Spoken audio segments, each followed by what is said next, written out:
से सुरेश साह वर्तमान के जिला प्रमुख सुशील कंवर पराड़ा और सिंह जी पराड़ा उनके पति पूरे चुनाव के अंदर ये तीनों बड़े लीडर कहीं नजर नहीं आए। इनको क्या अप्रोच नहीं किया यह संगठन आपकी और वहाँ शंकर सिंह जी जो विधायक हैं उनमें अदावत चलती रहती है। उनके पुत्र ने किस तरीके से तांडव रचा रखा था और देवी शंकर जी ने एक तरीके से चुनाव पूरा कैप्चर कर रखा है। अजमेर लोकसभा चुनाव के लिए और राजसमंद लोकसभा चुनाव के लिए दोनों ही दलों ने अपनी अपनी ताकत झोंक दी है। आज हमारे साथ हमारे बीच में मौजूद हैं अजमेर देहात के जिलाध्यक्ष देवी शंकर गुडरा जी, जो कि ब्यावर से पूर्व विधायक भी रहे। इनसे हम कुछ सवाल जवाब करेंगे, चुनाव के बारे में इनसे कुछ अपडेट लेंगे, बीजेपी की किस प्रकार की तैयारी है दोनों सीटों को लेकर, क्योंकि गुडरा जी खुद ब्यावर से विधायक भी रहे हैं और बीजेपी अजमेर देहात के जिलाध्यक्ष भी हैं। आज आपको बता दें, अजमेर लोकसभा क्षेत्र का 80% जो क्षेत्र है, इलाका है, वो ग्रामीण क्षेत्रों से आता है। 8 विधानसभाएं इसके अंदर कवर होती हैं अजमेर लोकसभा के लिए, जिसके अंदर दूदू, किशनगढ़, नसीराबाद, मसूदा, केकड़ी, अजमेर उत्तर, अजमेर दक्षिण और पुष्कर। ब्यावर जो विधानसभा है वो राजसमंद के अंदर आती है। ये हमारा सौभाग्य है कि आज देवी शंकर जी गुडरा हमारे बीच में उपस्थित हैं और इनसे दोनों सीटों को लेकर हम चर्चा करेंगे। बहुत बहुत स्वागत है भाई साहब आपका मनोरा टुडे में। राजसमंद की बात करते हैं अपन सबसे पहले। राजसमंद लोकसभा सीट को लेकर किस प्रकार की बीजेपी की तैयारी है? ब्यावर जो बहुत बड़ा एक जिला केंद्र भी है, ब्यावर का बहुत अच्छा प्रभाव रहता है, सीमेंट नगरी मानी जाती है ब्यावर। और वहाँ पर किस प्रकार का प्रभाव इस बार देखने को मिल रहा है? पिछली बार दिया कुमारी जी वहाँ से सांसद चुनी गई थी, इस बार महिमा कुमारी जी मैदान में। ब्यावर विधानसभा क्षेत्र क्रांतिकारियों का गढ़ है और ये गढ़ सन 2003 के बाद भारतीय जनता पार्टी का कमल का फूल का गढ़ बन गया। मैं ये निश्चित रूप से दावे के साथ कह सकता हूँ कि राजसमंद लोकसभा क्षेत्र से आदरणीय महिमा कुमारी जी को सर्वाधिक लीड ब्यावर की धरती से मिली। मैं समझता हूँ कि 1 लाख के आसपास ब्यावर से ये लीड मिले।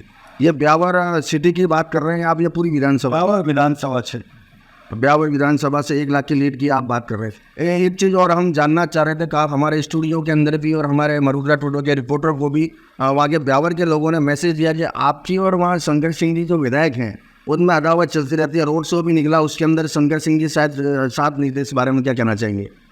वो माननीय विधायक हैं और उनका अपना कार्य क्षेत्र है, अपने प्रवास रहता है। राजनीति में विचारों की मतभेदता हो सकती है, लेकिन अदावत जैसी बात के लिए कहीं स्थान नहीं है। और मैं बहुत समय ब्यावर में, क्योंकि ब्यावर मेरा होम टाउन है और ब्यावर में अनेक बैठकें मैं कर चुका हूँ। बहुत बड़ी वहाँ पर रैली 6-7 किलोमीटर की लंबी रैली भी की है और 500-600 कार्यकर्ताओं की बैठक भी की है। मैं इसी आधार पर कह रहा हूँ कि ब्यावर भारतीय जनता पार्टी का गढ़ है, वह कांग्रेस का नामो निशान नहीं। कांग्रेस दूर दूर तक भी है और वह कमल खिलेगा। वह भारतीय जनता पार्टी के प्रति लोग वोट देने को उत्सुक है। विशेष रूप से मोदी जी की रीति और नीति और ये कार्य को वोट मिल रहा है, इसलिए मैं कह सकता हूँ कोई दिक्कत नहीं। कांग्रेस ने राजसमंद के अंदर जो प्रत्याशी को सुदर्शन सिंह जी रावत को प्रत्याशी बनाया था, उन्होंने टिकट लौटा दिया वापस। इस घटना को आप कैसे लेते हैं? सुदर्शन सिंह जी को हकीकत मालूम थी कि यहाँ से मैं चुनाव लड़ूंगा तो मेरी स्थिति वही होगी जो और मैं लोग बोल चुके हैं, और हो सकता है कि उससे भी ज़्यादा खराब हो जाए। उन्होंने एक बुद्धिमानी का काम किया, उन्होंने उनको अनुमान था किए, उन्होंने छोड़। जो दामोदर जी आए हैं उनको वास्तविक स्थिति का मालूम नहीं तो कांग्रेस की स्थिति यह थी कि वहाँ से आदरणीय महिमा कुमारी जी के सामने उनको प्रत्याशी ही नहीं मिल रहा था। यदि प्रत्याशी मिलता तो भीलवाड़ा से चल कर के दामोदर जी यहाँ नहीं आते, जबकि दामोदर जी को तो भीलवाड़ा से प्रत्याशी घोषित किया जा चुका था और सीपी जोशी को वह लड़ाया जा रहा है। जबकि संबंधित सीपी जोशी से मूल से राजसमंद के नाथद्वारा के अनकुमार विधायक ने कहा, लेकिन सीपी जोशी जी यदि कांग्रेस में अखल होती तो थोड़ी सीपी जोशी जी को लड़ाते। राजसमंद के मूल निवासी थे, लोग जानते थे, दामोदर जी को तो कोई जानते ही नहीं है। लेकिन सीपी जोशी जी को भी हकीकत मालूम थी और सुदर्शन जी को भी हकीकत मालूम थी कि राजसमंद भारतीय जनता पार्टी का गढ़ है। यहाँ पर पूर्व में भी माननीय दिया कुमारी जी को टिकट मिला था, दिया कुमारी जी भारी बहुमत से जीती थी और इस बार मैं कह सकता हूँ महिमा कुमारी जी भी बहुत बड़े अंतर से जीत कर लोकसभा में जाए। कहीं ऐसा नहीं हो बुधराज जी कि जिस प्रकार का कॉन्फिडेंस बीजेपी के अंदर दिखाई दे रहा है, पहले चरण का मतदान हुआ राजस्थान के अंदर 12 सीटों पर, मतदान प्रतिशत 2014 की तुलना से लेकर 2019 की तुलना में काफ़ी कम रहा। बीजेपी कार्यकर्ता कहीं कॉन्फिडेंस में ना रह जाए, ऐसा तो कोई आपको नहीं दे रहा। आप बिल्कुल ठीक कह रहे हैं, लेकिन ये मतदान कम होने के कई कारण। पहला कारण तो यह है कि सबसे बड़ा कारण मैं मानता हूँ कि 2014 के बाद और 2024 आते आते हिंदुस्तान के अंदर, जनता के अंदर मोदी जी के प्रति अटूट विश्वास पैदा हो गया है। मोदी जी के विकास कार्यों को और मोदी जी के देश का सर्वांगीण जो विकास हो रहा है, हर वर्ग का हो रहा है। तो पहले राजनीतिक पार्टियों के साथ जनता एकदम जुड़ती थी और समय के अनुसार परिवर्तन होती थी, लेकिन 2014 से लेकर 2024 का कालखंड आम आदमी के मुंह से ये आवाज़ निकल रही है कि आएंगे तो मोदी जी ही फिर से। और एक विश्वास है कि वोट, लोगों को लगता है मोदी जी के सामने मुकाबले में कोई नहीं है, जो भी है सब फालतू की बात है, और जीत के तो मोदी जी आएंगे। और इसलिए जनता के मन में भी ये भाव है कि हम वोट दें या नहीं दें, जीतेंगे तो मोदी जी। ये भी एक हमारे लिए नुकसानदायक हो रहा है। दूसरा, गर्मी का मौसम भी है। तीसरा, सावे बहुत अधिक है। लेकिन इन सब के बावजूद जो हमने जानकारी एकत्रित की, मैं दावे के साथ कहता हूँ 12 सीटों का चुनाव हुआ राजस्थान में, 12 की 12 भारतीय जनता पार्टी के पक्ष में आ रही है। और ये कम हल्का सा मतदान जो हुआ है, उसके बाद हम और सचेत हो गए। हम जनता से भी आह्वान कर रहे हैं, आपके माध्यम से भी मैं जनता से आह्वान कर रहा हूँ कि आप, मोदी जी पर आपका विश्वास है, इस अविश्वास को निश्चित रूप से आभारी है, लेकिन आपसे मेरा आग्रह है कि जब मोदी जी ने विकास के कार्य देश में आज़ादी के बाद किए हैं, जिस तरीके से देश को सर्वोच्च शिखर पहुँचा है, जिस तरीके से विश्व के अंदर भारत की साख बढ़ी है, उसको लेकर ये चुनाव साधारण चुनाव नहीं है। इस चुनाव के अंदर भी आप अधिकतम मतदान कर और अधिकतम मतों से मोदी जी को विजयी बनाए, ताकि मोदी जी आने वाले 2024 के बाद जो वो कह रहे हैं कि वो जो काम आप अपन ने कल्पना नहीं की है, उससे भी अधिक काम को करने का उनके पास विजन है। इसलिए मैं सबसे आग्रह करूँगा कि अधिक से अधिक मतदान करें, मतदान के लिए जरूर जाएं, लेकिन मतदान अवश्य करें। अब राजसमंद सीट को लेकर हमने देवी शंकर जी से बात करते हैं अजमेर लोकसभा सीट को लेकर। अजमेर लोकसभा सीट को लेकर कैसा माहौल नजर आ रहा है? भागीरथ जी जो 2019 में भी प्रत्याशी से निवर्तमान सांसद भी हैं, कांग्रेस ने इस बार चेहरा चेंज किया है। 79 ईयर ओल्ड रामचंद्र चौधरी जी को मैदान में उतारा है कांग्रेस ने। वो कह रहे हैं कि मैं गरीब हूँ, गरीब बनकर मेरा मुकाबला एक उद्योगपति से है। इस पर आप क्या कहना चाहिए? ये जो कह रहे हैं, मैं समझता हूँ ये बात किसी के गले में नहीं उतरेगी कि मैं गरीब। अजमेर जिले की जनता नहीं बल्कि राजस्थान जानता है कि वो कैसे गरीब है। गरीब कहना अलग बात है और केवल किसी के ऊपर छिटाकसी करना अलग बात है।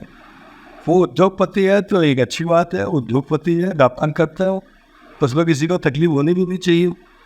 और जहाँ तक वोट का सवाल है, वोट तो उसी को मिलता है जिसके पास नीति होती है, रीति होती है, विचार होता है। और रामचंद्र जी के पास ये चीज़ें नहीं है, न रीति है, न नीति है, न विचार है। लेकिन भागीरथ जी के बारे में कह सकता हूँ कि मैं पिछले 21 साल से जानता हूँ, उनके पास विचार भी है, उनके पास नीति भी है, उनके कार्य करने की शैली भी है, और उनके पास संगठन भी है। और कांग्रेस के पास ये कुछ भी नहीं। कांग्रेस कुछ भी कर ले, वो कुछ, लेकिन वो कर कुछ नहीं पाएगी, क्योंकि ये देश का विकास चाहिए। और आज मोदी जी के लिए हम वोट मांग रहे हैं, इस देश के लिए वोट मांग रहे हैं, वहाँ रामचंद्र जी कहीं फिट नहीं बैठते हैं। देश को तो आगे मोदी जी ही बढ़ा सकता है। जब मोदी जी ही बढ़ा सकता है तो उसके लिए भागीरथ जी और कमल का फूल जितना अवश्य है। जी भाई साहब, एक चीज़ और बताइए, अजमेर के अंदर जब लोकसभा प्रत्याशी का सिंबल जमा कराने के लिए पूर्व चिकित्सा मंत्री डॉक्टर रघु शर्मा जी और पूर्व आरटीडीसी चेयरमैन धर्मेंद्र राठौड़ जी अजमेर आए थे, सिंबल जमा कराया था। डॉक्टर रघु शर्मा जी ने एक बयान दिया था कि भागीरथ जी ने अजमेर के लिए कुछ नहीं किया, उनको बताना चाहिए कि अजमेर का विकास कैसे हो। उनको यही पता नहीं कि भाई अजमेर के अंदर उन्होंने 5 साल में क्या विकास किया। ट्रेनों को लेकर उन्होंने सवाल खड़े किए, इस पर आप क्या कहना चाहिए? भाई 5 साल में भागीरथ जी ने क्या विकास किए? भागीरथ जी से हमने संपर्क करने की कोशिश की, लेकिन चुनावी भाग दौड़ में वो व्यस्त है, उनका समय नहीं मिल पाया। जिलाध्यक्ष के नाते आप बताएं। आदरणीय रघु शर्मा जी को, वो चिकित्सा मंत्री है, वो चिकित्सा मंत्री के रहते हुए हिंदुस्तान का और विश्व का सबसे बड़ा कोरोना कालखंड है। उस कोरोना कालखंड के अंदर आदरणीय रघु शर्मा जी जिस तरीके से फेलियर सारे चिकित्सा मंत्री हुए, हमने सबने देखा, हमारा अजमेर हो, चाहे ब्यावर हो, चाहे किरगिरी हो, चाहे सरवाड़ हो, चाहे किस तरीके से चिकित्सा की व्यवस्था का बदहाल था। और उनके 5 साल के कालखंड में उनके पुत्र ने किस तरीके से तांडव रचा रखा था, ये किसी से छिपा हुआ नहीं है। और केवल वो चिकित्सा मंत्री राजस्थान के वो केकड़ी के रह गए थे, लेकिन केकड़ी की जनता ने भी त्रैमान थी, उन्होंने विधानसभा में उनको करारा जवाब दे दिया। उनके समझ में आ गया है, इसलिए अभी कई जिले में नज़र नहीं आ रहा है। जहाँ तक तो आदरणीय भागीरथ जी चौधरी का सवाल है, मैं समझता हूँ कि भागीरथ जी चौधरी साहब ने जो काम किया है वो आज से पहले इतना बड़ा काम खड़ा भी नहीं हुआ हो। सबसे पहले मैं बात कर रहा हूँ कि हमारे यहाँ सबसे ज़्यादा दिक्कत होती है पेयजल की, दिक्कत होती है बिजली की। ये पेयजल, बिजली, सिंचाई, ये ऐसी सुविधा है, और सड़क, ये ऐसी सुविधा है जो आधारभूत सुविधा है, जो आम जनता के लिए आवश्यक सुविधा है। मैं कह सकता हूँ कि घर घर जो महत्वपूर्ण कार्य जल पहुँचाने का वो काम चल रहा है, बहुत तेज गति से चल रहा है। और घर घर, हर घर नल वहाँ पहुँच रहा है, हर घर बिजली पहुँच रही है। और ERCP का जो मुद्दा है, जो आज एक समस्या का निदान हुआ है, मैं समझता हूँ उससे चंबल से जुड़ने के बाद पूरे अजमेर ज़िले के अंदर एक क्रांति आएगी, चाहे वो सिंचाई के क्षेत्र में हो, चाहे पेयजल के क्षेत्र में हो। अब जहाँ तक रहा है ट्रेनों का रुका, ट्रेनें भी रुकी है, विजयनगर में रुकी है, किशनगढ़ में रुकी है, नसीराबाद में रुकी है, उनका शायद मालूम नहीं है। और इन रेलवे के क्षेत्र में वंदे भारत ट्रेन का भी सब की मौत है ना, वंदे माता। और उसके बाद अमृत रेलवे स्टेशन के माध्यम में हमारा किशनगढ़ हो, अजमेर हो, विजयनगर हो, नसीराबाद, हर जगह काम हुआ। वो ये कह रहे हैं कि काम नहीं हुआ, मैं समझता हूँ हर जगह क्षेत्र में काम हो रहा है और बहुत ज़बरदस्त काम हो रहा है। सड़कों के क्षेत्र में तो एक मैं समझता हूँ कि जो हमारे ब्रिज बनने थे लंबे समय से, जो पेंडिंग पड़े थे, वो सारे जयपुर से लेकर ब्यावर तक और इधर कोटा तक सारे मतलब कंप्लीट होने जा रहे हैं। और सबसे बड़ा काम जो हुआ है, पुष्कर जो मेड़ता रेलवे लाइन से जुड़ा है, अजमेर सीधा मेड़ता पुष्कर होते हुए, मैं समझता हूँ इस वर्षों पुरानी हमारी डिमांड थी, वो भी पूरी हो रही है। और भागीरथ जी है, मैं समझता हूँ कि जितने काम कराए हैं, मैं समझता हूँ कि बहुत आगे भी बहुत कराने वाले हैं और होने वाला है। इसलिए उसकी चिंता करने की आवश्यकता कांग्रेस को नहीं है। हम काम करते हैं, मुद्दों के आधार पर करते हैं, और हम जो वादे करते हैं भूलते नहीं है, क्योंकि मोदी जी हो चाहे भारतीय मोदी जी के कार्यकर्ता हो, वो जो करते हैं वो करके दिखाते हैं। देहात के कई हमारे पूर्व पदाधिकारियों से भी बातचीत हुई, अजमेर के जो पूर्व पदाधिकारी के देहात के, उनका कहीं ना कहीं कहना है कि हमें इस बार चुनाव में अप्रोच भी नहीं किया और देवी शंकर जी ने एक तरीके से चुनाव पूरा कैप्चर कर रखा है। ऐसा आरोप आपके ऊपर अंदर खाने लग रहा है, इस पर आप क्या कहना चाहिए? अरे पूरा चुनाव आपने पकड़ लिया, आप खुद भी कहीं चुनाव प्रचार के लिए प्रत्याशी के साथ, भागीरथ जी के साथ कहीं नजर नहीं आए? ऐसा है कि ये जो भी मैंने तो सुधारने के लिए मैं हमारे किसी वरिष्ठ नेता के मुँह से, क्योंकि हमारे सारे वरिष्ठ नेता भारतीय जनता पार्टी को जिताने में जुटे हुए। मैं आप जितने नेताओं के नाम देना होंगे वो नेताओं को नाम बता दूंगा कि सब, मुझे नहीं लगता कि कोई ऐसा नेता वंचित रह गया हो जो आज काम में नहीं जुटा है। हमने अभी से नहीं, हमने 4 साल से हमने प्लानिंग की थी। हर 4 साल से हमारे सारे पूर्व जिलाध्यक्ष हो, पूर्व जिला महामंत्री हो, पूर्व प्रधान हो, पूर्व चेयरमैन हो, सबको हमने जोड़ने का प्रयास किया। और जहाँ तक भागीरथ जी के साथ मेरे जुड़ने का सवाल है, वो जनसंपर्क में निकलता है तो वह जिलाध्यक्ष को यदि वो भी वहाँ रहेंगे तो क्या करेंगे? जनसंपर्क उनका हो रहा है। वह क्षेत्रीय जहाँ विधानसभा में जाता है तो वहाँ के विधानसभा के हमारे MLA हैं, वहाँ के प्रधान हैं, वहाँ के अध्यक्ष हैं, ये हमने योजना बनाई कि आप उनको दोता है, क्योंकि समय कम है और काम ज़्यादा है। और वो जब उनके साथ जाता है तो सबको बोलने का अवसर भी मिलता है। जब मैं हुआ तो मुझे वो तो समय ज़्यादा खराब होता है, इसलिए अधिक कार्यकर्ताओं का अधिकतम क्षेत्र में उपयोग करने की दृष्टि से हम योजना बना रहे हैं और वही योजना काम करते हुए काम चल रहा है हमारा। इसलिए ये सारे आरोप प्रत्यारोप झूठे हैं तो फाइन। देवी शंकर ने वैसा भी चीज़ और बताया, अजमेर के पूर्व विधायक किशनगढ़ से सुरेश साहब, वर्तमान के जिला प्रमुख सुशील कंवर फराड़ा, भंवर सिंह जी फराड़ा उनके पति, इन तीनों की वापस निष्कासित हुए थे, लेकिन वापस पार्टी के अंदर इनको वापस लिया गया, प्रदेश कार्यालय पर इनकी ज्वाइनिंग कराई गई। पूरे चुनाव के अंदर ये तीनों बड़े लीडर कहीं नजर नहीं आए, इनको क्या अप्रोच नहीं किया गया संगठन की तरफ से? सुरेश जी का काम कर रहे हैं और अभी माननीय सिंह साहब आए थे, जब भी थे उससे पहले भी थे। सुरेश जी अपने क्षेत्र में काम कर रहे हैं। और जहाँ तक भंवर सिंह जी फलाड़ा, उनकी मैंने स्वयं से भंवर सिंह जी से बात हुई है मेरी फलाड़ा साहब से, और अभी एक बार किसी कार्यक्रम में उनके श्रीमद जिला प्रमुख जी नहीं आए थे, मैंने जानना चाहा वो कैसे नहीं आए, तो उनकी शायद तबीयत ठीक नहीं और उन्होंने कहा स्वास्थ्य डिविजन ठीक नहीं है, इस वजह से वो नहीं आ पाए। और उनका काम बहुत प्रचार प्रसार का और जनसंपर्क का अच्छा चल रहा है, और भी कहीं आपको सहयोग की आवश्यकता हो तो वो करेंगे। शिवशंकर हेड़ा जी अजमेर शहर के पूर्व जिलाध्यक्ष थे, वो भी कहीं नजर से शिवशंकर जी हेड़ा भी काम कर रहे हैं। शिवशंकर जी हेड़ा को हमने 2-3 जगह काम की जिम्मेदारी दी, उन्होंने पूर्ण किया। ऐसा कोई सीधे बहुत अनुभवी नेता है।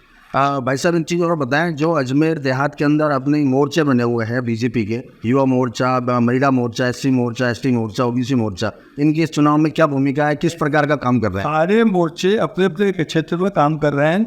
जैसे एससी मोर्चा प्रत्येक मंडल की वहाँ जाकर के बैठक ले रहा है जी।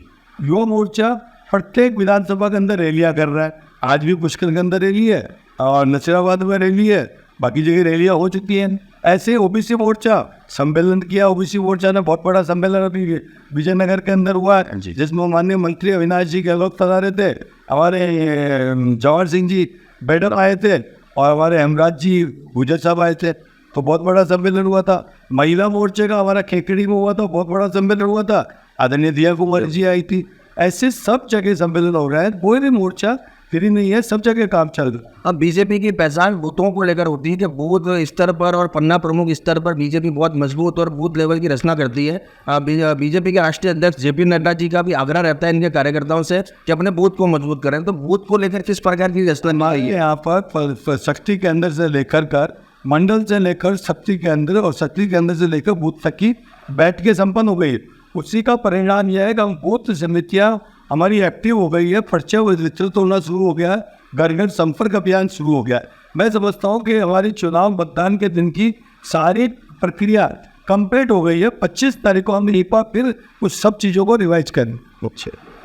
तो ये थे अजमेर देहात के जिलाध्यक्ष देवीशंकर भुटड़ा जी, जिनसे हमने बातचीत करी राजसमंद लोकसभा सीट को लेकर, अजमेर लोकसभा सीट को लेकर किस प्रकार की इनकी रणनीति है, नेताओं को जो आम जनता में चर्चा का विषय बने हुए थे वो क्यों नहीं आ रहे, उस पर भी भुटड़ा जी ने बड़ी सौम्यता के साथ में जवाब दिया। मरुद्रा टुडे के माध्यम से देवीशंकर जी भाई साहब, आप क्या संदेश देना चाहेंगे मतदान प्रतिशत को बढ़ाने को लेकर अजमेर लोकसभा, राजसमंद लोकसभा के मतदाताओं को? मैं सभी मतदाताओं से विशेष रूप से आग्रह करूँगा कि देश की आज़ादी के बाद, देश 2014 के बाद तीन गति से विकसित भारत की ओर बढ़ रहा है।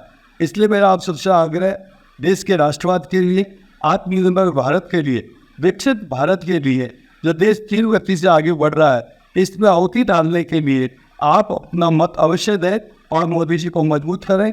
यही मेरा आपसे आग्रह है, मत देने से नहीं चूके, विशेष रूप से आग्रह। अजमेर लोकसभा सीट कितने वोट से जीत रहे हैं? अजमेर लोकसभा क्षेत्र और राजसमंद दोनों सीटें हम 5 लाख से अधिक मतों से जीत रहे हैं। देश, दुनिया और शहर की खबरों की जानकारी के लिए देखते रहिए मरुधरा टुडे। मरुधरा टुडे के चैनल को सब्सक्राइब करें, नीचे दिए गए बेल आइकन को प्रेस कर लाइक, कमेंट और शेयर करें।